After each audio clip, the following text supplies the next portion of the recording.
You go, boy. Whoa. Hey, this a vibe, nigga. Whoa. Woo. Secure the bag, I need more. Hey, 3P Jordan. Whoa. Woo. I can't keep it on a low.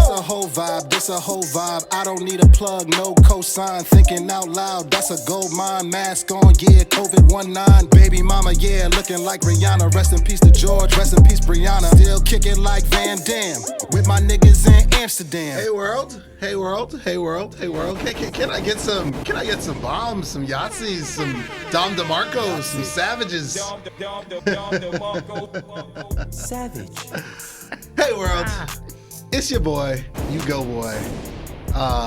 It's about that time. You see this bearded face. You see that bearded face. The dynamic duo Let's do it. have returned. Sports talk. Yes. Sports talk. I'm U-Goboy. As always, that's Mongo. That handsome bearded face. What's up, everybody? Jersey's finest in the building. We're live from Bravery Studios. We got Marv on the boards. It's a brand new year. 2023 is in the building to be accounted for. Episode 13. It's about that time. It's sports talk. You see this face. You see that face. Sports talk time coming at you. We got a lot to cover. Yes, we do. Lot to cover. Brand new year. As always, let's pay the bills first. U-Goboy merch. U-Goboy merch. Go, boy. Grab yourself some merch. Mongo's got the merch. He's got the zip up and the dad hat. I've got the dad hat as well as the hoodie. Gold chain sold separately. Shout out to Teesprings as always. Shout out to Amazon, Jeff Bezos for the hat. What else? And oh yeah, by the way, we're over 500, closing on 570,000 views. Let's go. On YouTube, on the channel. Give me some bombs. Give me some bombs. Bombs away. Yeah. Oh yeah, and we have crossed. We're closing now on 210,000 views on TikTok as well. Applause. Ric Flair woos. Give them to me. Yes sir. I'll give it. I'll give it there. Woo. There it is. There we go. Beautiful. That's awesome. All right, Man. so Congrats. I love it. Thank you. So we're so if the number's right, Mr. Mathman over here, 500,000 plus 200,000, that's over 700,000 across the world. Checks out. There we go. That math My is math correct. is good. Right there. My math is good. Yes. Oh my God. So again, as always, thank you so much for the support. 2023 is going to be bombastic. I love it. The channel's growing up.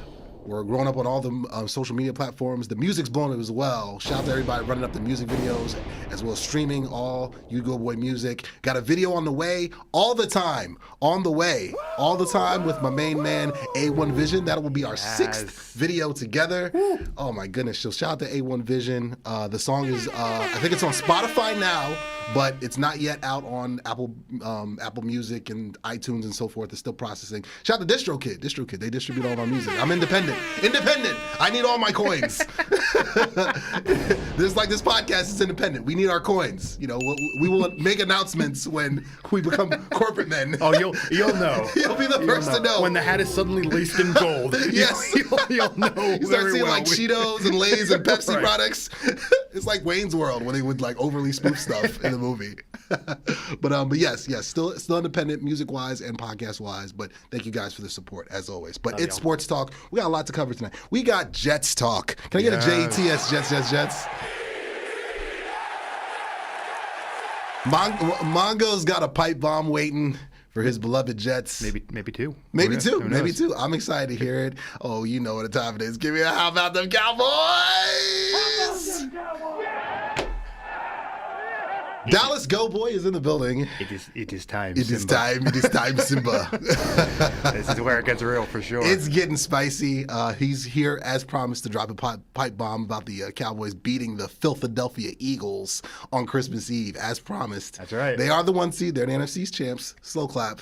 But who knows? A part three might be on the horizon. But we're gonna preview all the brackets of the NFL playoffs. So NFL playoff preview coming at you. Jet talk coming at you. Cowboy talk coming at you. Vince McMahon, no chance. That's what you got. He's back. Vince McMahon is back, so I can't wait to hear Mongo's take on that as well. We got some news on that. And Carlos Correa, we're actually going to start with that, but Carlos Correa finally has a home. You know, we apologize for the misinformation, but then again, we got misinformation from Major League Baseball sources and all across all platforms. So really, they should be apologizing to us. But Correa has a new home. We'll kick off with that. But yes, a lot of stuff coming at you. And of course, like the video, subscribe to the channel. As always, Sports Talk coming at you, episode 13. Let's kick it off. Carlos Correa has a home. He has a home. He's a very wealthy man. So he did not sign with the San Francisco Giants. He did not sign with the New York Mets. He ends up back with the Twins on a. Do you have the numbers in front of you? I think. Yes. So we end up with a 6-year deal, $200 million, and after year 6, it's 4 straight 1-year deals conditional on him getting 502 at-bats, basically meaning he's eligible for the batting title the year before. So it could end up getting up to 10, 270, but it's a guaranteed 6, 200. Okay. Give it Don DeMarco for Mongo on top of that, as always. So my question, Mongo, is why didn't it work with San Francisco? Why didn't it work with the Mets? They were freaking throwing a parade in Queens about that, thinking that he was going to go back-to-back with Lindor. That's a lot of money. But why didn't it work out with those teams, and why did he end up back with Minnesota? So you know I love my story time, and we're gonna use a story here to help us out, because this is honestly the only way I can describe it. And I want you to put on the old throwback hat here, and imagine you're 14, 15 years old.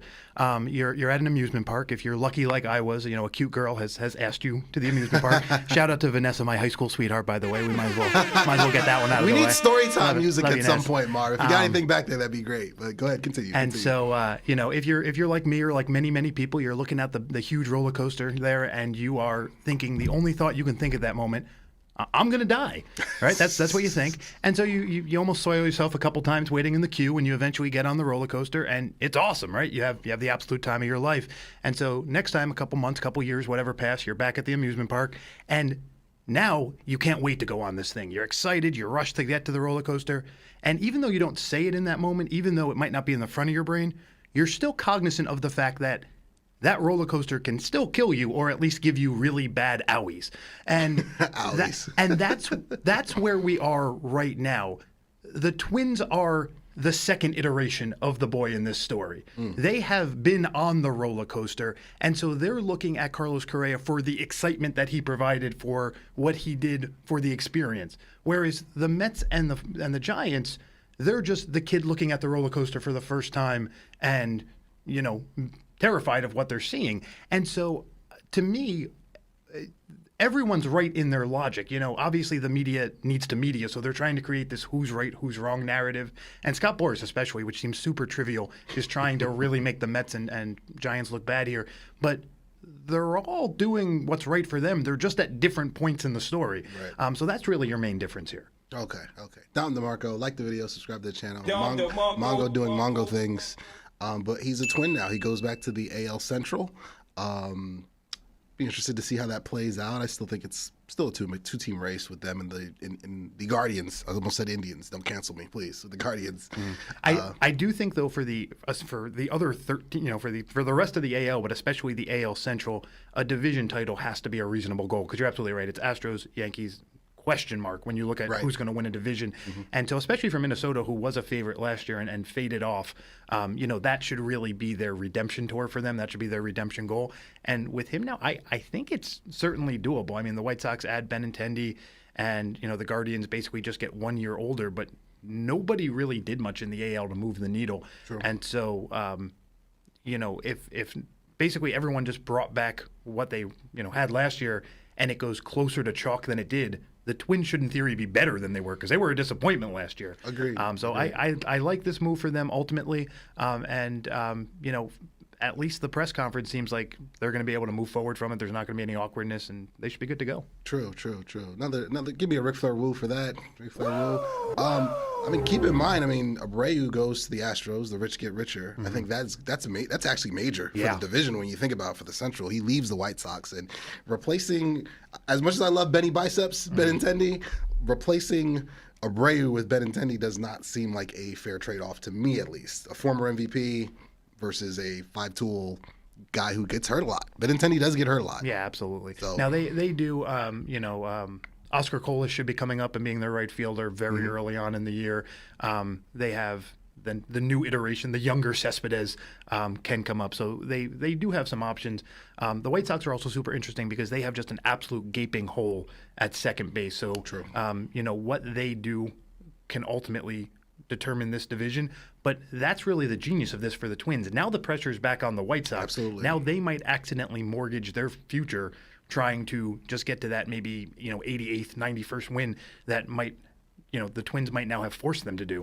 Exactly. So a pretty solid move when really they managed to get only 2/3 of the commitment they were going to give to Correa, right? True, a really good deal for them. I mean, in that sense. Tim Anderson can only do so much. I mean, he's a great player, Yeah. very underrated player. You know what I mean? I mean, that Field of Dreams game where he walked it off against. I'm still salty. I'm still salty over that. Don't get we don't have that much time.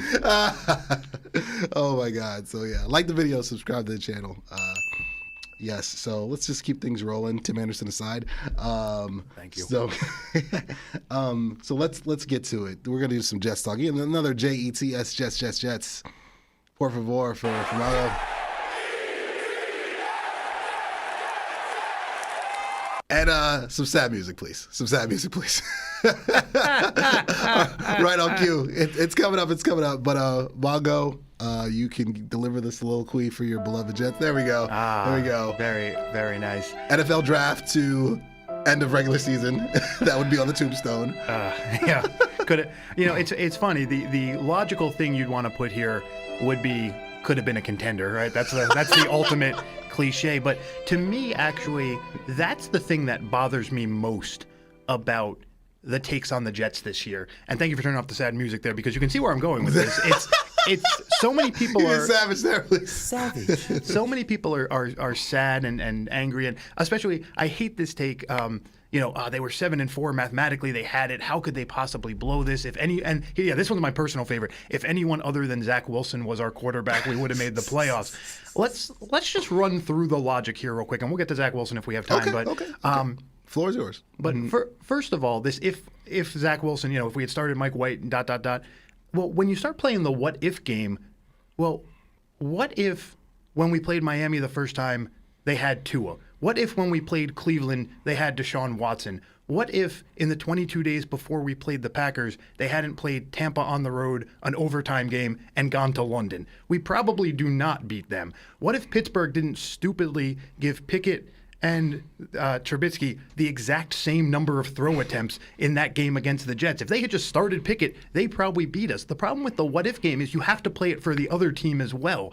So if they, instead of 7-4, are suddenly 3-8, well, guess what? Now the Zach Wilson story isn't even there because you want him to develop while also stinking so you can get a better draft pick. So they put themselves in this position by, the what-if game is a self-fulfilling prophecy. The other thing, flashback to our first show together was back in August. And if you rewind back, or if you just can be honest with yourself, who did we have in the AFC playoffs? By virtue of their good quarterbacks, the Chiefs, the Chargers, the Bills, the Ravens, and the Bengals all seem like pretty safe choices. 5 stud quarterbacks, right? Yeah. You have to have a South team in there, right? By law, By default. somebody needs to win that division. Give me a savage there, please. Both Souths, AFC, South, yeah, and that's NFC fair. South. If you just tuned in, you don't know which conference I'm talking about. And then after the Tyreek Hill trade, at least in terms of power rankings, a lot of people put Miami 7. And even if you didn't there, after they traded for Bradley Chubb, then you had to admit, all right, Miami, I see what you're going for. You're claiming that 7th spot. Well, we could have just not played the season because guess what? That's where we are. Those are the 7 teams. Dom DeMarco, please. Dom DeMarco, please. I'm not wrong. Be honest with yourself. If you can find a scrap piece of paper from back in August, I bet that's who you bet on. And so if you're one of the other, if you're a fan of one of the other 9 AFC teams, how can you actually call this a disappointment? If you're the Jets, 52 of your 53 players, and we know who the 53rd is, showed growth at some point. You just needed the year to not go straight chalk, and it went straight chalk. You needed someone to basically play their way out of the playoffs, and nobody did. How can you be mad about that? That's true. It was an overall, I think a very good growing season for the Jets. Obviously, we got to fix the quarterback, but you can't be disappointed that what was supposed to happen happened. There we go. Like the video, subscribe to the channel. Great take as always. Mongo in the building. Keep it Jets. Let's keep it Jets. Guys had some impressive wins on the road this year. I give you guys kudos for that. In Cleveland, at Green Bay, at Pittsburgh. You beat Buffalo, the best team in the universe. You know what I mean? Shout out to DeMar Hamlin, doing better as always. Absolutely. Hearts and prayers go out to you. I'm glad I think he's been released from the hospital. Yes. So he'll definitely be at the Bills' first playoff home game. So big shout out to him. But back to the Bills, who they just gave them the Lombardi, and of course they throttled the Rams on opening weekend, but then again, who didn't throttle the Rams this year? Whoops. Yeah, I mean, F them picks. I mean, they have a good draft pick. Oh, that's right. And next year they got a good draft. Oh, that's right. But Sean McVay's coming back. But anyway, but so you guys had some impressive wins with Zach Wilson and with Joe Flacco. Wilson was benched twice. He was benched to the point of being inactive the last few weeks. How do you feel about him heading into the offseason? That's number one. And number two, do you just pencil in Jimmy Garoppolo? Do you guys just throw a bag at him? Or which would, in essence, close the door on Zach Wilson and he would turn into the next Josh Rosen? Or do you save that money that you would throw at Garoppolo and continue to build around Wilson? What do you do if you've got the GM hat on for your beloved Jets? Well, let me answer the first question first, because you accidentally answered your own question there with the Josh Rosen name drop. And Savage, please, Savage. Savage. Zach Wilson has been drawing comparisons, and here's the problem: it's been from the fans, but then the media. Again, I say this all the time: media's got a media, right? Yes, They're sir. humoring Yes, this they do. take. Yes, they do. We're hearing comparisons to Jamarcus Russell. We're hearing comparisons to Ryan Leaf, and the quite frankly, that's an ageist take, right? The only reason that's a fair comparison, if you're listening right now, I'm making air quotes, fair comparison, is because they're young quarterbacks who stunk out of the gate. But you said it. He won games. At one point this year, he was 5-2, with the only losses being to Belichick twice, which last time I checked, being a 23-year-old losing to Belichick is just sort of a rite of passage in the NFL. That's just what it is. Can't be mad about those. So even though I get the defense did the heavy lifting, I get that, at times that they almost won, in spite of Wilson, it doesn't change the fact that there were wins. And so while it seems semantic, what that does is, instead of the comparison being Russell or Leaf, how about we go Brad Johnson, or how about we go Trent Dilfer? Somebody who basically was able to win with the defense doing the job for them. Mm-hmm. And even though that, again, seems not much better, you don't want to be taking Brad Johnson second overall, I get that. If you told me right now Jamarcus Russell's going to be our starting quarterback next year, I'd throw up in the studio. Yeah. If you were to tell me Trent Dilfer's going to be our quarterback, I'd go bold, risky, little crazy, but it worked once, right? And so you're literally, just by changing the narrative on this human being, you're turning the 2023 Jets from intolerable to possible. And that's without doing anything other than just picking a different set of stats. And we talk about this all the time, right? Just the danger of picking a statistic.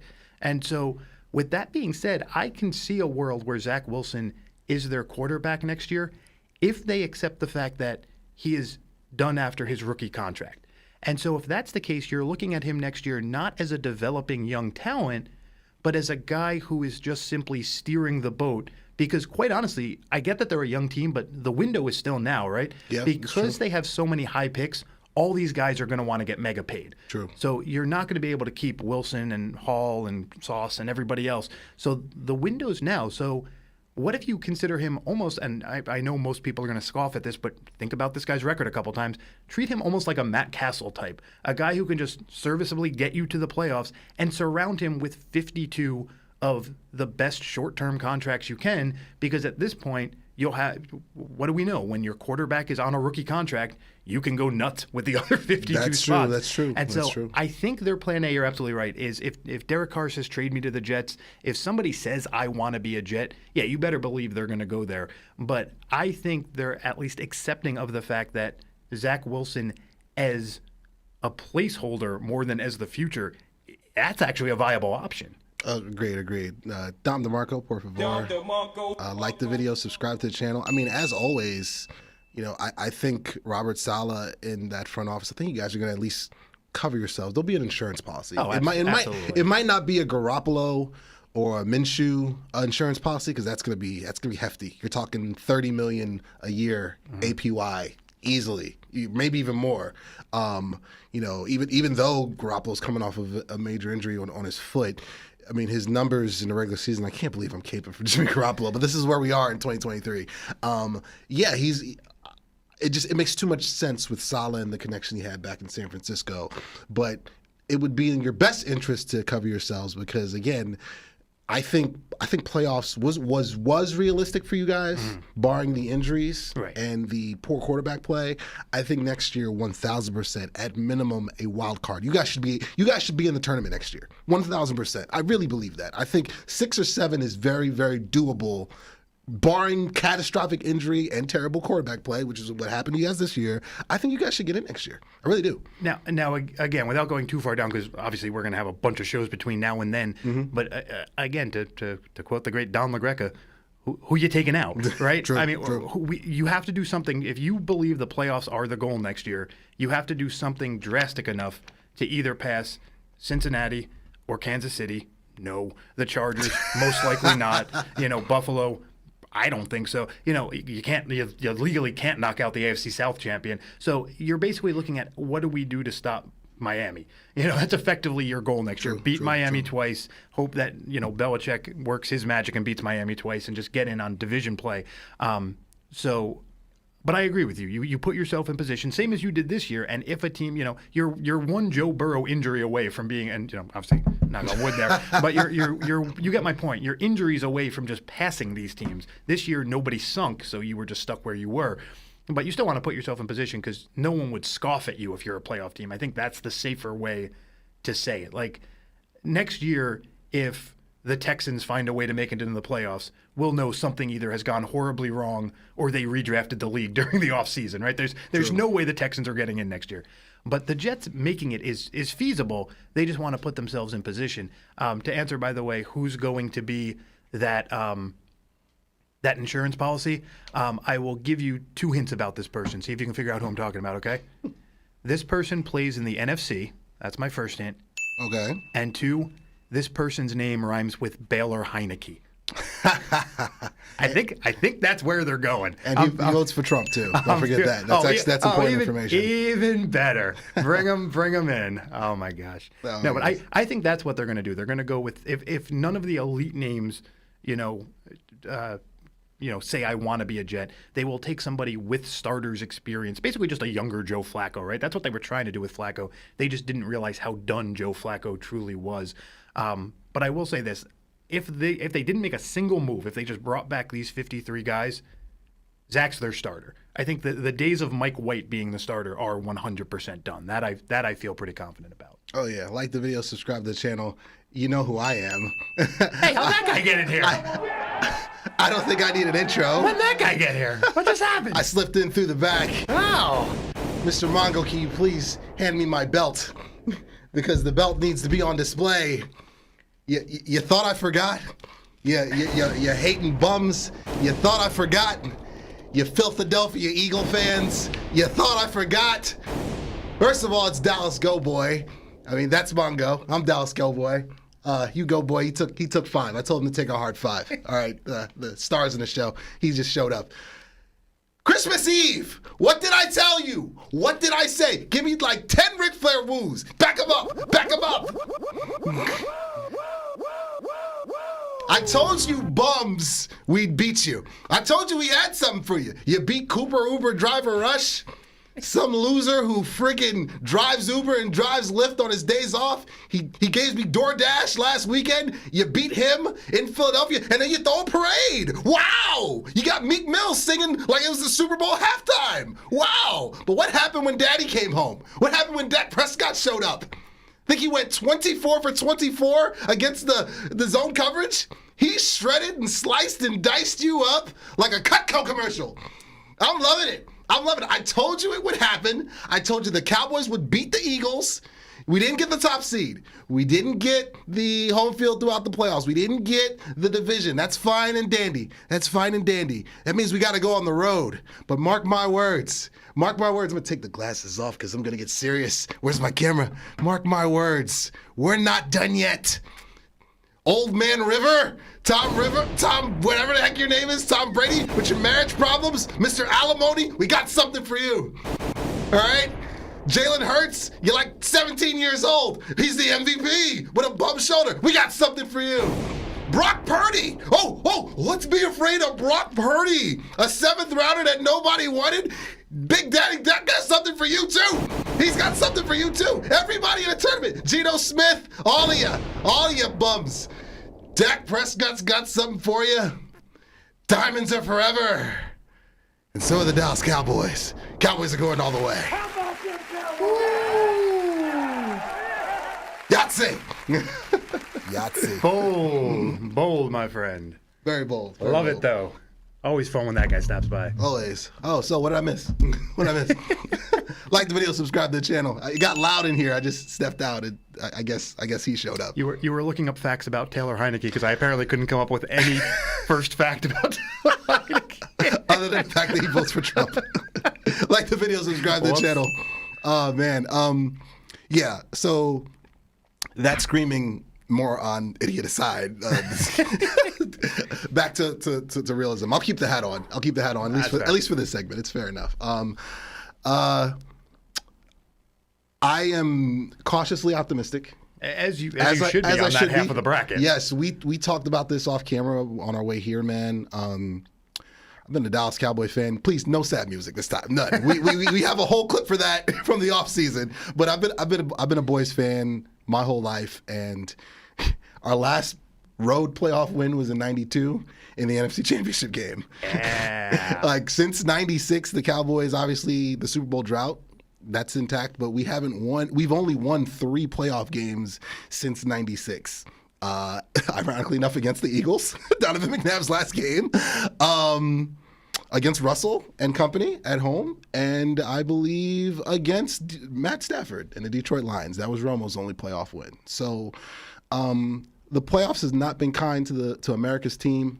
I like what Mike McCarthy did today. He actually announced in his press conference he held up about 10 Cowboy current players. He held up their baby pictures from like '97 or '98, and basically said that the sins of the father or the sins of the past have nothing to do with you guys. Like this opportunity to be in the tournament, to be in the NFL Hunger Games, as I call it, that's up to you guys what you want to do with it. But all the wrestling promo takes and hot takes and national coverage saying that same old Cowboys, same old Cowboys. I mean, it's up to the players. It's up to the players. What I will say, the teams that win championships, they show up. They show up in the tournament. We've watched enough ball, you and me, and all of you viewers, to know that big players show up in the playoffs. They show up when those bright lights are on because it's single elimination. The finality, as John Madden would always call it. I loved when John Madden and Pat Summerall, rest in peace to both of them, would talk about in the fourth quarter when games were winding down and it would come down to a critical drive, the finality of it. Like, yo, this is it. This is what you put all the training in for. If it's a close game, if it's a tight game, if you got to battle back, or if you got to hold a lead, this is what it's for. Because it's not best 2 out of 3. It's not best out of 7. It's not. It's single elimination. So I don't know if they will win. My only hope, even if they don't win the championship this year, in every game that they play, I just want them to show up. That's all. That's all. I think that's fair. Can I get some applause for that? Por favor. What I will give Mike McCarthy credit for, like I mentioned in the last sports talk, back-to-back 10-win seasons for the first time since 1996. Back-to-back 12-win seasons for the first time since 92 through 96. So you got to go back to You got to go back to Jimmy Johnson and Barry Switzer. That run where they should have won 4 Super Bowls in a row, but Jerry Jones likes to fire Hall of Fame coaches, but that's not here or there. That run was a while ago, and even if Mike McCarthy loses that game upcoming on Monday night to Tom Brady and company, you got to give him his props. You got to give him his applause. Give him more applause from Mike McCarthy. He's earned it.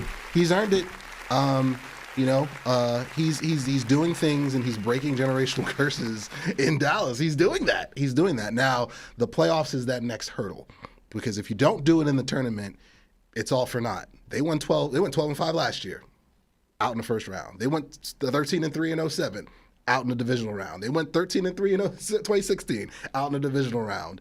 This year, let's just go on a run. Why not? For sure. Why not? Like, let's ride. all the Russell memes. You know what I mean? Real quick before we keep it moving, what's your take? How do you feel about the matchup? Let's just talk about the matchup. Brady and the Bucks 8-9. Lord have mercy. And Cowboys 12-5. Monday Night Football. How do you think it shakes out, Mongo?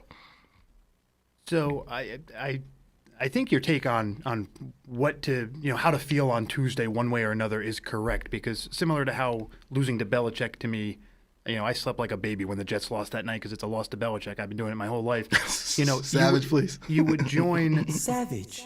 You would join a very long list of people who have lost to, and for that matter, got upset by Tom Brady in the playoffs. So I mean, that's really what Tampa has going for them. He is Tom Brady. You are not. Simple and true. Now, I think the best thing Dallas has going for him, not just this week, but period, is that on both offense and defense, they have, we've talked about this before, there's a threat at every level. Whether, you have Zeke versus Pollard, how you're going to get attacked out of the backfield. You have, Lamb versus Noah Brown, different styles of receiver. You have, pretty much a star at each level of the defense. There's really no position where you can say they're in a bad matchup, because there's some stud at some level who can help them, and that's going to be helpful not just this week, but if they can win this week. This Viking Giant game is such a coin flip. Oh my God, that yes, you big facts there. You can't really figure out who's playing whom next week, because it totally depends on if mathematically the 3 is in it or the 6 is in it, because they realign the seeds. Mm-hmm. So Dallas being fairly bulletproof to a bad matchup is going to really play to their strength each round they can go, because we really don't know what's going to happen next. True. Like the video, subscribe to the channel. Dom DeMarco for Mongo. Dom DeMarco for Dallas Cowboy. Dom DeMarco for myself. I mean, come on, it's my show. I mean, what do you got to do? Best costume changer in the business. Oh, too. I try, man. Can't say that I'm not Batman. Have you seen Batman and me in the same place at the same time? That's fair. Just saying. But yeah, it should be interesting. You talked about the matchups. That's a big one there. It's a toss-up. I have no idea who's going to win that Minnesota Giants matchup. Wouldn't be shocked if the Giants won. I would not be shocked, honestly. Kirk Cousins doing Kirk Cousins things. But another interesting matchup. Let's stick on the NFC side before we get to the AFC side. Seahawks 49ers are one nobody's talking about. And by the way, can I give myself a Ric Flair woo? I on the Under Review podcast, shout out to Danash. She's coming on the show later. I think next week, I believe we're recording. I said the Fighting Dan Campbells were going to win that game. I said it with 10 toes down. I was like, Detroit's going in there and they're going to beat the Packers, because that team they have bought in to, they are the Fighting Dan Campbells. They're not your father and mother's Detroit Lions. Those guys, they fight, they scrap. They gave Dallas hell until we figured things out. They pretty much had us beat until we got hot in the third and in the fourth quarter and ran away with it. But that game was a coin flip for most of it, because they play hard, they play tough, they play physical. When you finish playing the Detroit Lions, you feel it the next day. And everybody was just penciling in, Rodgers, he's going to be back in the playoffs. We're going to have Rodgers Brady. They went straight Michael Jordan, Last Dance. Like, yeah, we took that personally. And they beat the Packers. So now the Packers are home, and now the Seahawks get the seed, the 7th seed. They play the Fighting Brock Purdy's, and that's not a foregone conclusion. That's a divisional matchup for the 3rd time. And I still have PTSD from 2007 because we beat the brakes off the Giants twice, and then they got a third look at Romo and Jason Garrett being an idiot at offensive coordinator, and they took us down as the 1 seed. So I'm not saying the 49ers are still the favorite, as they should be. I think I'm still picking them to win, but I would not be shocked if Seattle went in and pulled the upset, because, again, you're seeing them for the 3rd time.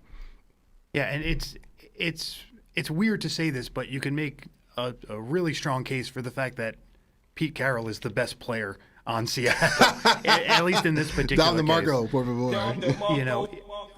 What makes that 3rd time so dangerous? The adjustments, obviously, and so this one will come down to coaching. And I really feel like if this was, Pete Carroll versus, I I don't know, Nathaniel Hackett. Maybe let's just use that name for Recently example. unemployed? Yeah, the ghost of NFL past that was Nathaniel Hackett's career. But let's say you get you get my point. If it was somebody like that, I think I might be on the upset train here. But I really think in a year where there are some really solid coaches, some young up-and-comers especially in this thing, I think we're finally going to see, Coach Shanahan of the 49ers, just how truly valuable he is. True. And I think he's going to be able to coach at least blow for blow with Carroll to a point where then you can just look at the guys physically on the field, and then it's not really much of a contest. The 49ers are the significantly more skilled team. Agreed. I'm just saying if it's a tight game. Sorry to cut you off. I'm just saying if it's a tight game. Absolutely. If it's a tight game, Carroll knows how to win those types of games. Sure.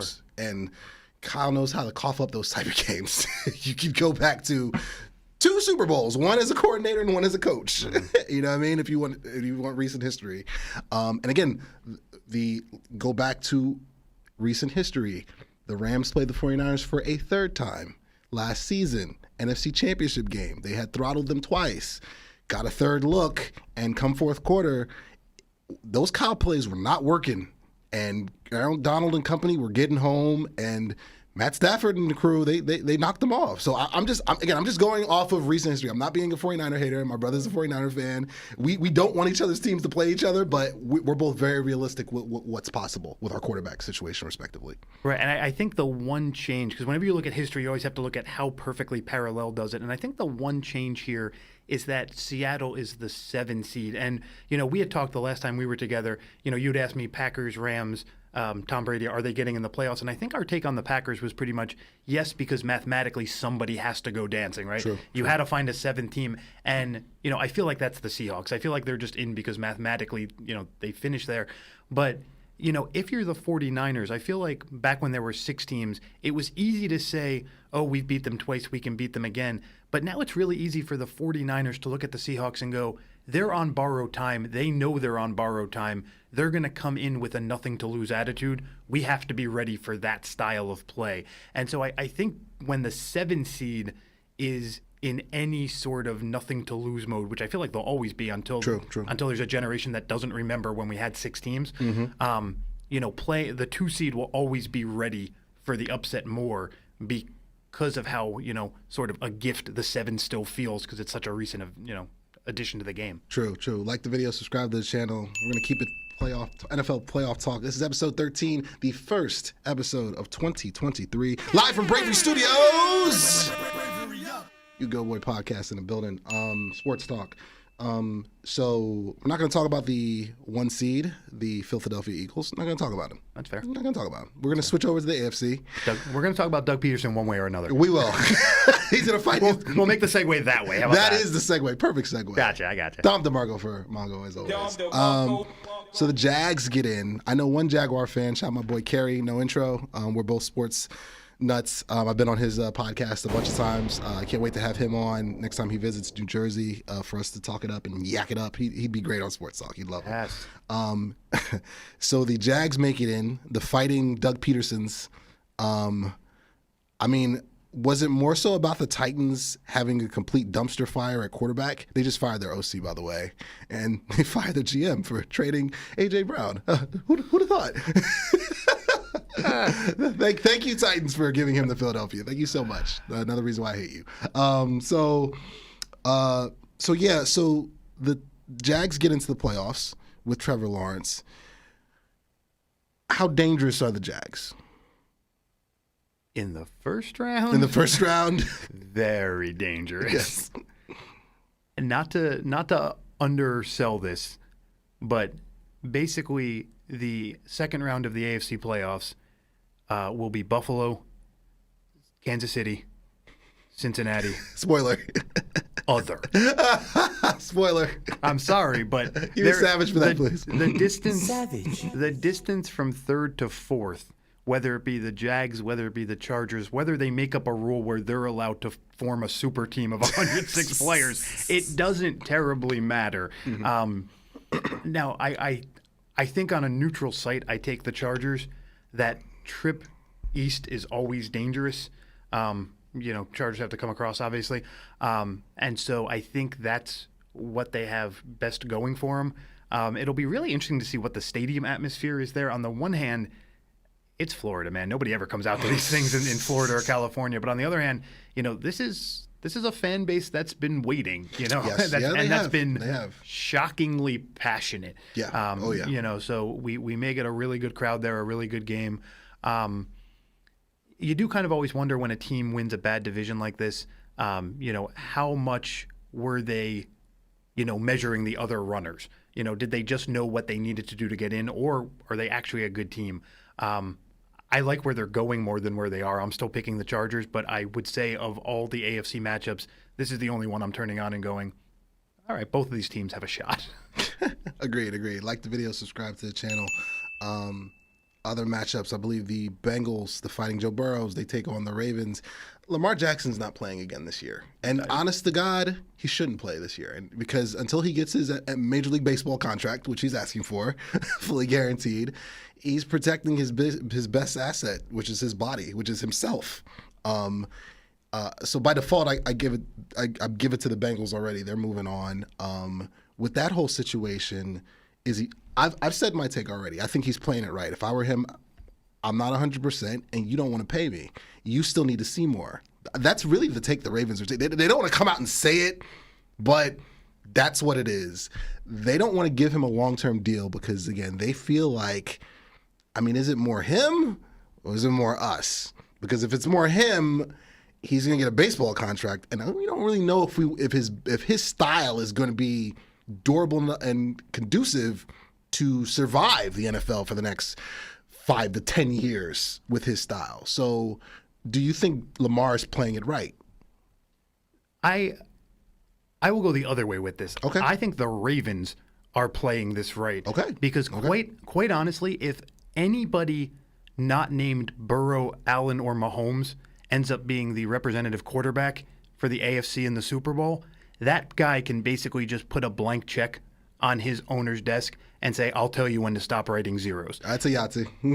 If Lamar Jackson were to play and somehow, in order, knock out Cincinnati, knock out Kansas City, knock out Buffalo, all on the road, and get to the Super Bowl, to me, that would be more of a contract year statement than what Aaron Judge just did. That's how impressive that would be. It would be historic. Right there. That's another Yahtzee. And so if you are Baltimore, you can't let that happen, especially if you don't think he's coming back anyway. Right. If you put yourself in a position where you have to be the bad guy to let him go, that's the only way you lose in this case. Now, you're absolutely right. For Lamar Jackson, if he knows if he either knows or he thinks that's how the Ravens are thinking, then yeah, he should sit out too. There's no point. He basically goes from being a hero to being a martyr in that that situation. Agreed, 100%. So I think the Ravens really have the control here. They're doing the right thing. So Lamar's just doing his part. Yeah. Like the video, subscribe to the channel. Episode 13. This is spicy. I love this episode. Shout out to Bravery Studios as always. Oh my goodness.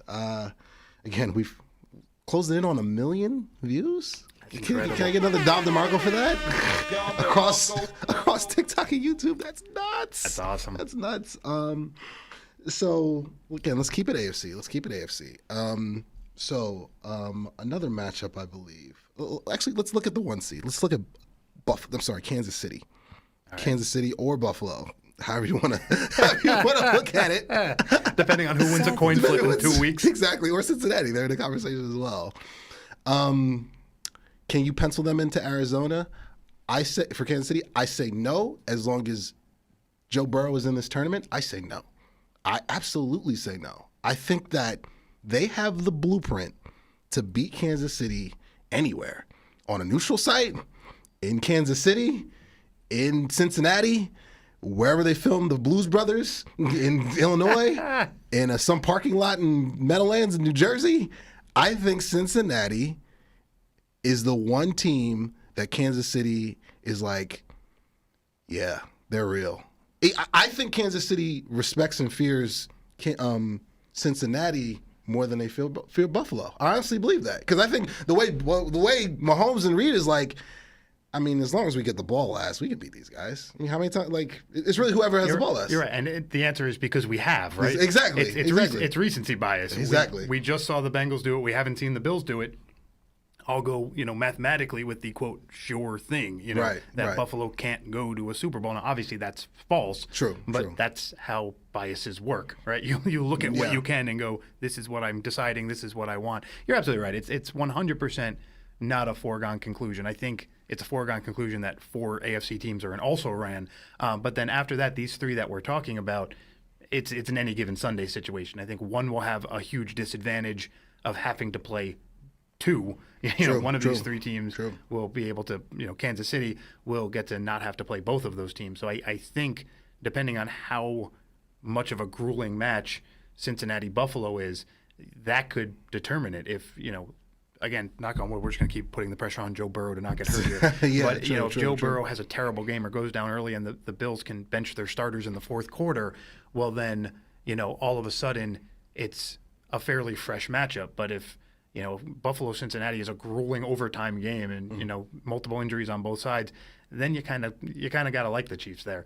I also think kind of like how you bet on Steph Curry in the NBA, if a year goes by where the Warriors don't make it, you're that much more inherently inclined to want to bet on the Warriors just because dude can only miss so many finals in a row. True. You get that with Mahomes. Like each year that Mahomes misses, you're more and more inclined to want to just put straight chalk. To me, like I said, all 3 of these teams are equal. So to me, the magic number is 3. If Mahomes doesn't make the Super Bowl this year, next year I'm penciling him in on June 1st because there's no way Mahomes misses 3 years in a row, in my opinion. Yeah, but it's that good. This year, I'm with you. I think it's completely open. I think those 3 teams are very evenly matched. Agreed. Like the video, subscribe to the channel. Give me a Ric Flair woo. We are live here, episode 13 of the U-Goboy podcast, Sports Talk, live from Bravery Studios.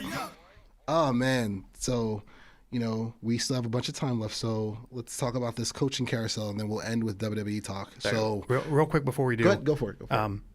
Skylar Thompson. Sorry, I just had to get that. Just had to make sure we legally dropped that name in there once while talking about the playoffs, just so we can look back many years from now and go, oh, yeah. Someone 7 years ago probably got to say Connor Cook on the air. So I just want to be the Connor Cook of my generation. That's all I want to be right there. I mean, when you were talking about, that's a savage right there. And when you were talking about the quarterbacks that basically they were above average on the Trent Dilfer side, you used Matt Castle as an example. I was waiting for you to say Alex Smith. I was waiting for it. He would be in there too. He's in that class there. Or Teddy Bridgewater even. I mean, a guy that one of the many quarterbacks that these idiotic wrestling promo hot take shows say are better than Dak Prescott. So but bumps, all that good stuff. So back to the coaching carousel. So Hackett couldn't hack it. He is out. He's fired. I could just sigh for 1 hour. That could be our take on Nathaniel Hackett. I could just go ahead. It's the Family Guy when Peter is rubbing his knee. That's the entirety of the Denver season. That is the Denver season, 100%. He was awful. Lord have mercy. Goodness. Like, by the way, the Rams nearly cost me one of my fantasy football leagues. I won both of my leagues. Can I get a round of applause for myself? Before, I won 2 of my leagues. The 36 Chamber, I won that league. That's with my brother and my cousin and some of my close friends. And the Dirty Money New Jersey League, that I paid a bunch of money to get in. I'm not going to disclose that on camera, but the pot was tremendous. I won that league as well. Patrick Mahomes was my quarterback both of those leagues. Very nice. The only Cowboy player I drafted, actually I didn't draft him, I signed him in free agency, was Brett Maher. Hey, all right. And the Cowboy defense in one of the leagues too. So, but I got to give a quick shout out to what do we call Steve on this show? Oh, Wild Thing. I took out Wild Thing in our championship. Oh my God, Savage, please. He finished the year with only one loss in the regular season. He was the 1 seed. That loss was me. Met him again in the finals. Took him out again. Oh, Wild Thing going down. Yahtzee. Give me a Yahtzee for that. We love you, Dave. Yahtzee. Let's both share holding the belt. Yes. We both. Oh my God! So we're both co-champions in our respective leagues. Big Yahtzee there. Although I don't want to take too much time on this, but I do need to ask. And if you're out there on listening to this on a platform where you can comment, I'd love to hear some comments on this. So in our league, I was out of guys, and he had Jamar Chase on Monday night in that Bills game, and so what we ended up deciding was we would basically, even though this is what Yahoo did, we decided just gentlemanly, we would hit pause on the matchup, and if Jamar Chase got what he needed in week 18, we would declare ourselves co-champions. Oh, okay, nice. And nice. so very gentlemanlike. We tried. Nice. And so, did you, or again, if you're out there, I would love to hear some comments because I thought it was a little crazy at first too. But did you guys do anything did it affect you at all? Did you have any players in that Monday night game? It did not in the two main leagues that I care about. It did not. Okay. Both respective teams, our players really played in the 1 o'clock window, which was actually great. So basically, by the 4 o'clock window, I knew if I had the belt or not in both leagues. In the other league that I was playing for the consolation, I didn't care. I had Josh Allen at quarterback, and I was like, I'm playing for third place. I don't care. Like, okay, he doesn't play. What would he do? I really cared. I was going to make some texts or some phone calls if if it happened in Dirty Money or 36 Chamber, but luckily that did not affect those outcomes, and I left with the belt. Gotcha. in both leagues. So nice. I'm very proud of myself. Congrats. So yeah, very happy. Shout out to Bryce. You owe me some money. So real quick, we've got about 9 minutes before we wrap or 10 minutes before we wrap. The coaching carousel. Eric Bieniemy got interviewed for the Colts coaching job. I think that's a no-brainer. I think from what I hear, he's not a good interviewer. That's the rumor, quote unquote, with a lot of people. Even LaShawn McCoy and his idiotic takes on Speak. That's the rumor that he's not a good interviewer. And that's okay because the Colts are not terribly good judges of character. So that's probably a match made in that interview. I would fly on the wall for sure. That interview would have to be amazing. Oh yeah, Jim Irsay shows up with like a friggin' 2 fingers of scotch. Like, so, do you want to coach us in Madden or you want to coach us in real life? What do you want to do? somehow he ends up replacing Jeff Saturday on ESPN Sunday Countdown. Go figure. Harbaugh is in play. Yes. Jim Harbaugh is in play For sure. Sean Payton, of course, is always in play. Yes. A lot of eyes. It's the story that won't die, just like Odell Beckham to the Cowboys. Womp womp. A lot of eyes are on the Cowboys matchup on Monday night. Jerry has come out and given the dreaded vote of confidence. Dallas lays an egg. You pick up the phone for Sean Payton. Me? No. Mm-hmm. I say no because I actually looked up an interesting stat, and Mike McCarthy and Sean Payton have almost identical records in everything. Super Bowl wins, playoff record, regular season record, divisional titles. Everything's pretty much side by side. One had Breeze, one has Rodgers. So I fully believe that. And both had Hall of Fame first ballot quarterbacks. Yeah. So you want to swap up? It's basically like that meme with Sting having the mask and taking it off and it's Sting again. Right. Do you want to do that? With your head, could be a savage for that. I love that meme. Do you want to do that and give up a first round pick because you're gonna have to give up draft capital to do it? Or my thing is, I'm riding it out with Mike. If Mike falls on his face again. Yeah, you kind of give him an ultimatum like next year, run or else. Right. You know what I mean? But a guy coming off back-to-back 12-win seasons, something that hasn't happened since Jimmy Johnson and Barry Switzer, I don't see how you fire him unless you get just lambasted 59-0 or something, which I don't think is going to happen. No, not at all. I don't think Tampa Bay can. I don't think they can get to 59. I think it would take be something to nothing, but 14 to nothing, 21 to nothing. I think it would take them 3 games to score 59 points, maybe even more. Yeah, that was a rough number for you to try. That was very cruel. I was thinking about the college football national championship.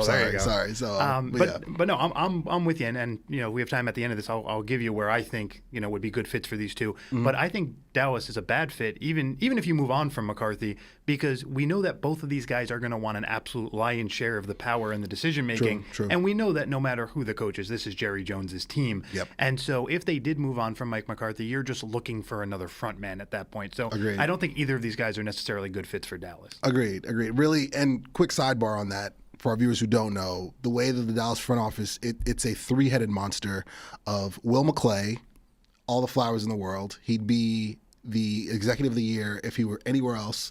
He's the actual GM of the team, but he doesn't have the title. Jerry has it for narcissistic reasons. Stephen Jones and Jerry Jones. The 3 of them are basically 3 co-GMs. That's how they run it. The reason why the Cowboys draft so well and why they don't have too many misses, if not any misses for the most part, aside from Taco Charlton over TJ Watt. The reason why they draft so well and have good contracts on the books for the most part is because of Will McClay, the real GM of the team. Stephen Jones, he's the one holding the purse. and Jerry Jones gets all the credit. That's how it's divvied up. Right. Now, a coach comes in like a Harbaugh or a Sean Payton, they're going to have to understand that, okay, rather 3 co's, there's going to have to be 4 co's now. It worked with Parcells. It did. Fair. It worked with Parcells, sure. but he was at the end. And rather than hire Sean Payton on his way out, he just left and let Jerry Jones hire Wade Phillips. And we know how that played out, along with the Jason Garrett and more PTSD and therapy. But that's neither here nor there. So that covers Sean Payton. That covers Mike McCarthy on the hot seat. That covers Harbaugh. Real quick on Harbaugh while we still have time. Where do you think he should go? So I actually think he ends up just going back to college. But when you look at who's out there, I like the Bieniemy to the Colts. And I love Ben Johnson, the Lions offensive coordinator, to Carolina. I think that makes way too much sense. They're a few years away. They should have a young coach to develop. So then you look around, there's only 3 teams left that need coaches. Process of elimination, you can kind of do the math here. I think the safer one is Sean Payton to Arizona. They also just, Steve Keim just left, so there's a lion's share of power to be had there, which Sean Payton would want. We know he's fine with undersized quarterbacks, so that's a good match there. And so I feel good about that one. If you're going to put Harbaugh anywhere, I'm going to put him with Denver. I was just going to ask, who did you want in Denver? Because Dan Quinn's in conversations again for a second straight year there as well. So how do you think that goes? How do you think that shakes out? So Harbaugh and Quinn actually both match here. I did a little digging there. Since 1960, the Denver Broncos, 19 head coaches. Of those 19, 11 went on to never have a head coaching job again in the NFL. And even if you take away interim, it's 7 out of 15, and one of the 8 good ones is Josh McDaniels, who Denver set him back a decade. Basically, at some point, it's going to become clear Denver is the young coach killer. That's going to be their franchise's MO. Vance Joseph, and you're, rest in peace. Right. Fangio's never going to coach again. No. Hackett's never going to head coach again.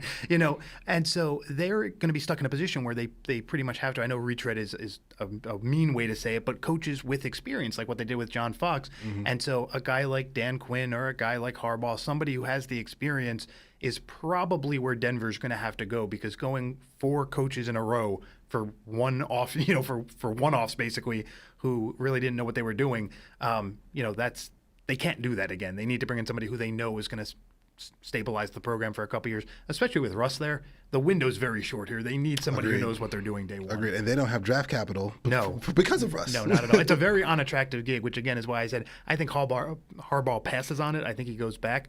Long term, the ones that I think are interesting for both these guys, though, Ron Rivera has to be on a short leash. Oh yeah, he's coaching for his job next year, 100%. And the new owner's going to want to make a splash with their first head coach signing. Absolutely. So I think one of these guys could definitely be Washington's coach by 24-ish. I still don't trust Matt Eberflus in Chicago.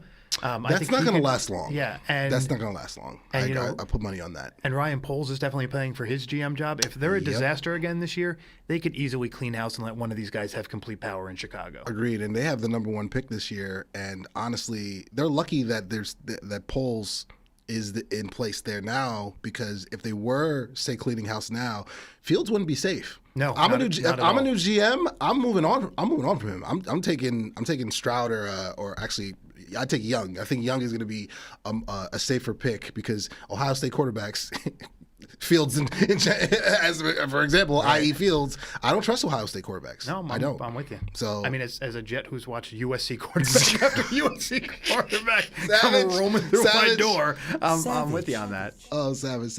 All right, real quick before we wrap. Absolutely. The WWE talk real quick. Yes. Vince McMahon is back. No chance. That's what you got.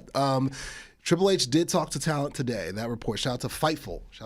They came with the information as always. And the report, which was tweeted out, shout out to Sean Ross Sapp. That's my guy on there. He said, Hunter said Vince's return is to help facilitate a potential sale, and this will not change the creative team. He had to say that to talent, because I'm sure talent is looking over like, okay, are we going to get are we going back to the old status quo? Because if that's so, the indies look nice, and New Japan Wrestling looks nice. They're giving out lots of money, and AEW is looking nice these days. So how important was it for Triple H to say that, and what is your take real quick on Vince coming back? Got it. First of all, I'm giving a shout out to, I got to give a shout out to my buddy Perry. I know what you're saying. Who's that guy? He's the guy who broke this news to me. He's a wrestling fan who watches with me. He didn't tell me what was going on. I simply just got a meme of the guy from Harry Potter saying, he's back. Like he does when Voldemort comes back. Savage. So Savage. That should tell you what the average fan thinks about this. And that's part of why any PR move here is so important, because of what Vince McMahon's atmosphere, what comes with Vince McMahon. Yeah, what comes with the dinner, right. And so ultimately, I think you're absolutely right. These wrestlers are smart enough to know that it is just lip service. It means nothing. Now, I guess most fortunate for the WWE is some of these wrestlers really either, they exhausted their time in AEW, or they burned some bridges getting out of whatever contract they were in to come back to Triple H. So it's not exactly like all of these guys and girls have carte blanche to get back to wherever they wanted to go. And then in terms of, do I believe it? I think generally, yes. I think Vince, insert middle name here as $ always in his eyes, McMahon, saw the sale coming and said, I need to be a part of this and maximize it. But what does worry me, although as a fan I love this, we're something like 2 weeks away from the Rumble. Right. And they've done something like announce 3 women and 5 men. I mean, this is unheard of. Normally by this point we're at 15 to 20 people. So either they're purposely making this a vague Rumble, which they never do, which is one of my least favorite things about the Rumble, that so much is known going in. I think they don't know what's going on yet. I think they're confident that there's no guarantee the 30 people they want in the Rumble are all still going to be with the under organization contract on January 28th. That worries me. Well, not to mention, like the video, subscribe to the channel. But it's not a foregone conclusion. I thought initially the foregone conclusion was Cody's going to come back, he'll win the Rumble, then he'll go up against Reigns at Mania. You really can't do that this year because this Rock Reigns thing they've been teasing and is just such a slam dunk with it being in Hollywood. Yeah. You can't really not do it this year. It's the worst kept secret in the world. It's like CM Punk coming to AEW and leaving AEW ceremoniously, at least for now. There's rumors that he might at some point return because they're still selling his merchandise. But anyway, but what I'm saying is it's not a foregone conclusion that Cody comes back, wins the Rumble, then he goes to the Mania. Because my thing is that then you scrap Rock, Roman? You can't do that this year. You don't. And really the turning point, I think when we last spoke, was before Cena had come back. True. That's a big point. Cena just screams, we're going the Hollywood route. We're going, suddenly big names are more important than talent anytime John Cena comes rolling around. And not that John Cena's not talented. I always love him when he's hanging around the show. He's very funny, surprised, he's more funny than people give him credit for. Peacemaker's a great show, by the way. Anyway, it's hilarious. Yes. Go ahead. But anyway, I digress there. The point is, once he came back, it was very clear that we were going with more for star power with our major events this year. So, we'll talk about our Rumble predictions at some point, but it feels very chalk, which might be part of why they're keeping so many names secret, because they really don't matter. You might as well have just a ton of alum in there. You might as well just have a ton of NXT if it's going to be the same 4 or 5 people we expect to be there at the end, no matter what. But I really hope that's what it is. Again, my biggest fear is that the mystery surrounding the Rumble this year is that it's literally a mystery for everyone, including production. Agreed. Applause, please. It's been a great show, as always. We're going to have more Rumble talk when we come back. I feel like we're cutting to a commercial break, but when we come back, Mongo will be back, that handsome devil. Yes. I'll be back as well. Here every episode, for goodness sakes. Of course, we're going to meet up probably before the Super Bowl. We'll do a show before Super Bowl because then I'm actually headed to Italy for my birthday. Oh yeah, I want some real pizza. I want some real pizza, some real sauce, some real meat, spicy meatballs, all that. I want that. I'll come back with pictures, of course. But we'll definitely be back with sports talk. We'll definitely be back with to talk about the playoffs, to either preview the Super Bowl or to wrap up the Super Bowl, wrap up the season. We haven't decided yet, but we'll definitely get that to you. And of course, we got big guests on the way this year, man. I can't stress this enough. Major guests are coming this year. The pod is doing great. The channel, and we're about to hit 1 million I love that number. It's just such a beautiful number, such a beautiful number. But yeah, Sports Talks will be back. As always, like the video, subscribe to the channel. You can follow me on all platforms at U-Goboy88. That's on TikTok, IG, Facebook, the whole nine. U-Goboy.com. The website's almost done. I've been announcing that since since the show started, but we're still working out the kinks. But it's up. It's up. It's not like the website's been down. It's been up this whole time. So go over there, the mothership, to check out pictures and this, that, and the third. The music's doing great. Jonah the Great, Juice vs. Sauce, 5-Star Dancer, Bruce Wayne, Money, Tippin' all the time. That's basically like an album right there. But all the time is available on Spotify. The video with A1, like I announced earlier, is on the way. We're gonna try to drop that either in February or March.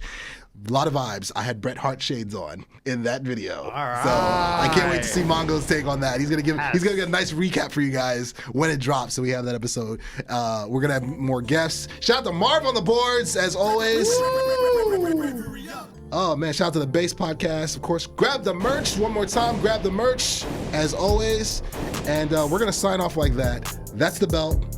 That's the other belt. That's Mongo! I'm U-Goboy. Love ya. Yahtzee. Whoa. Hey, this a vibe, nigga. Whoa. Woo. Secure the bag. I need more. Hey, 3P Jordan. Whoa. Woo. I can't keep it on a low. This a whole vibe. I don't need a plug, no cosign. Thinking out loud, that's a gold mine. Mask on, yeah, COVID-19. Baby mama, yeah, looking like Rihanna. Rest in peace to George, rest in peace Brianna. Still kicking like Van Damme with my niggas in Amsterdam.